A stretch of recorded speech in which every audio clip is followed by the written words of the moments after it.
All right, so this video will look at what happens when we retire treasury stock. So when a company purchases treasury stock, it has a few options. It can hang on to it indefinitely. There's no need to do anything with it.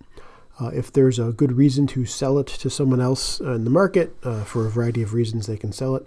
Or if the company determines, if management determines that they will never have a need for these shares, they can cancel or retire them, which is essentially to return them to the status of authorized but unissued, and essentially sort of erase them and make them go away.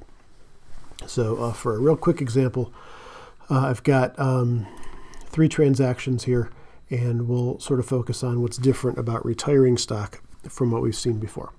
So Plumber Corp issues 100 shares of $10 par common stock at $40 per share on January 1st. On March 1st, it repurchases 20 of those shares for $55 per share. On August 1st, Plumber retires 15 of the 20 treasury shares. So these are our transactions. The first one is a pretty simple issuance of stock transaction. So we're going to debit cash for $4,000, which is going to be the $40 per share times the 100 shares.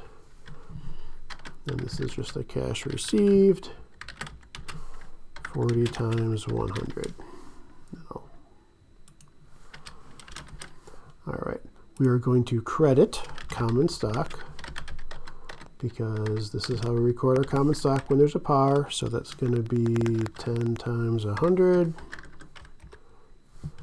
And APIC common stock, and that's going to be our plug.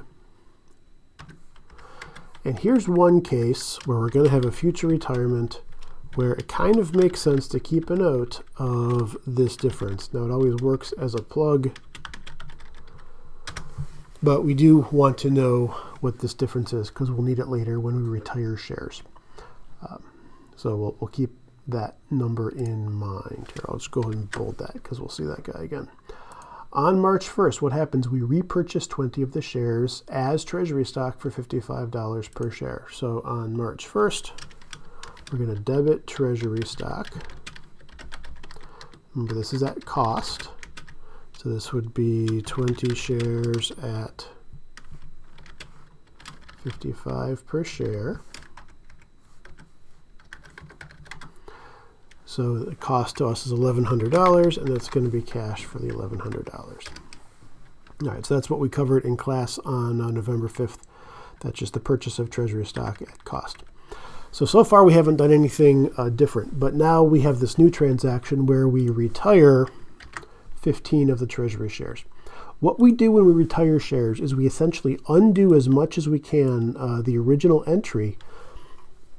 So we're going to undo 15 shares worth of this entry right here.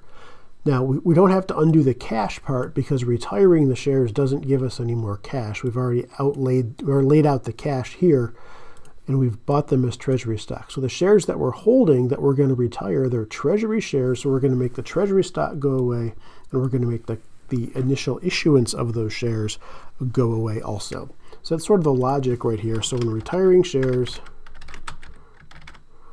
we simply reverse all prior entries as much as possible. And that'll be the logic behind what we do. So what are we doing? Well, these shares are no longer issued and outstanding, and they're no longer issued in treasury stock. We're retiring them, so they're no longer issued at all. So we want to undo the issuance of the shares. So we're going to undo the common stock at par.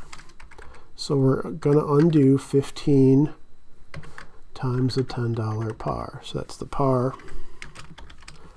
15 shares at 10 per share par.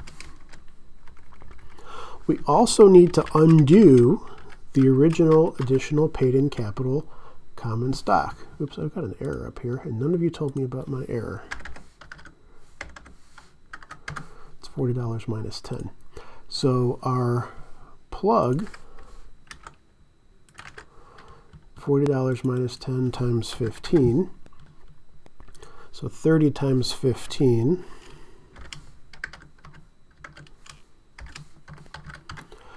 So $450 of this APIC relates to the 15 shares that we originally issued back in January. And so now since we're retiring these shares, we're making that APIC go away. So that same plug figure now shows up again here when we retire the shares. We also need to recognize that because we are retiring these shares, we no longer hold them in treasury stock. So we're going to get rid of the treasury stock. And how are we going to take them out of our treasury stock account? We're going to take them out. Didn't work. We're going to take them out at the same value at which we put them in. So we're going to retire 15 shares at cost 55 per share. We want to make sure we pull our shares out of the treasury stock account at the same cost at which we put them in. So plus 55 times 15. And so our treasury stock account now holds 5 shares at 55, but these 15 shares are going away. Excuse me. You will notice that our journal entry does not balance. We have $600 of debit and $825 of credit.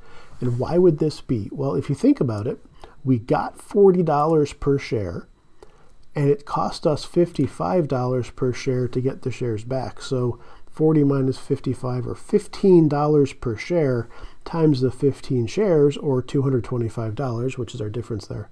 That's the amount of extra cash we had to outlay to get these shares back over and above what we got when we originally purchased them. So we have a quote-unquote loss of 55 minus 40 per share times 15 shares. And so that's going to be 225 plus 55 minus 40 times 15 shares. Now, what are we going to do here? This is going to follow the APIC treasury stock rules. In other words, what we're doing here is we're treating this sort of like a sale of the shares, except instead of reselling them or retiring them, our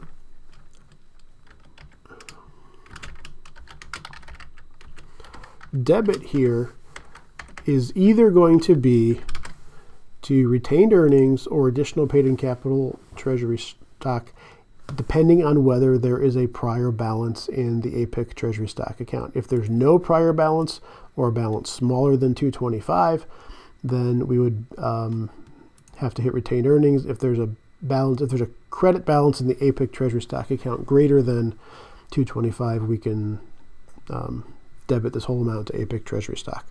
So this is where you have to do no willy-nilly debiting of the APIC treasury stock account. All right. So this part of the journal entry sort of looks like the sale of treasury stock. We're going to credit treasury stock, we're going to debit retained earnings or APIC treasury stock. Except instead of getting cash, what we're getting is the elimination of these shares in treasury stock. So the top half of the journal entry is different from a sale or a reissuance of treasury stock. The bottom half is the same. So again, what we've done here is we have retired shares. We originally issued the shares. That's a normal transaction. We purchased them back as treasury stock. That's a normal transaction recorded at cost. And then when we retire the shares, we undo the initial issuance of the shares for these 15 shares. We remove the treasury stock from the treasury stock T account, and the remainder goes to retained earnings or additional paid-in capital treasury stock. One last thing, if we had paid less for them than we initially issued them for, so if the share price had gone down and we had a quote-unquote gain, then obviously we would put a credit to the additional paid-in capital treasury stock account. I hope this helps. Let me know if you have any questions.